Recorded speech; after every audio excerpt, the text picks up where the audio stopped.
It has been said that the Goodwin Sands are haunted. There is a tale that on February 13th, 1748, a three-masted schooner struck the sands with the loss of all life. This tragedy happened when the first mate, John Rivers, took over the helm of the Lady Lovibond and purposely steered her onto the sandbank. On board were Captain Simon Reed and his new bride, who, according to the story, had rejected Rivers' advances, and, in a fit of jealousy, the mate drove the ship onto the sands, taking everybody to their deaths. As the story goes, on the same date, in 1798, a sighting of the three-masted schooner foundering on the Goodwins was witnessed by the master of the sailing ship, Edenbridge.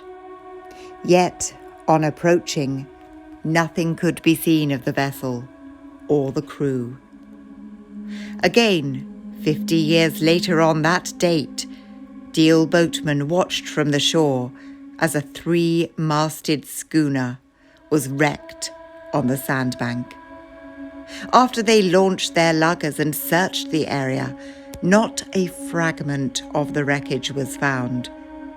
This pattern of sightings of the ghost ship, Lady Lovibond, seems to be a tradition of every 50 years, which was made evident in February 1998, when vast crowds visited Deal to glimpse a sight of the fabled ghost ship. However, they strained their eyes in vain. Another story is about the mail steamship Violet, returning from Ostend to Dover on a foul night in 1857. In a snowstorm and heavy sea, the SS Violet ran aground on the Goodwins, again with a total loss of life. When the Ramsgate lifeboat searched the area, all they found was a lifebuoy from the Violet, with 3 dead bodies lashed to it. 90 years later, under the same circumstances, a crewman on the North Goodwin light vessel watched as an old paddle steamship crashed up on the North Goodwins. He states that as the snow cleared, distress rockets were being fired from the stricken steamer. Ramsgate lifeboat responded, but could find no sign of the casualty.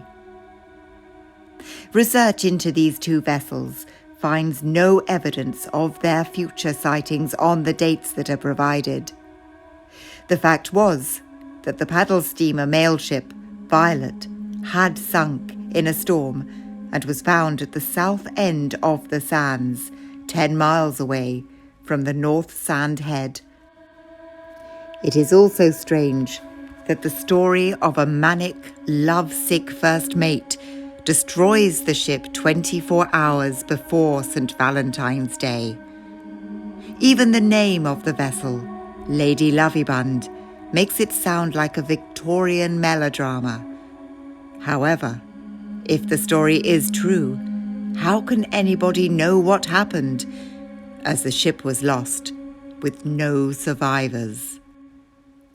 An additional strange occurrence was in 1917, when a German U-boat, U-48, was lost on the Goodwin Sands after a ferocious firefight with some armed naval drifters. The large U-boat was stranded upon the Goodwin Sands when a fleet of naval requisition drifters and a trawler found her at daybreak. A fierce skirmish happened between the small fishing boats and the U-48, which resulted in many of the submarine's crew being killed. The captain, Carl Edling, decided to scuttle his U-boat by blowing off the bow and stern before losing his own life. Days later, the remains of his blood-stained stranded U-48 was boarded by Deal boatmen, and they noticed a German officer standing on the submarine's conning tower. When they called out to the vision, it disappeared, and after a search, nobody was found. So, are the Goodwin Sands haunted?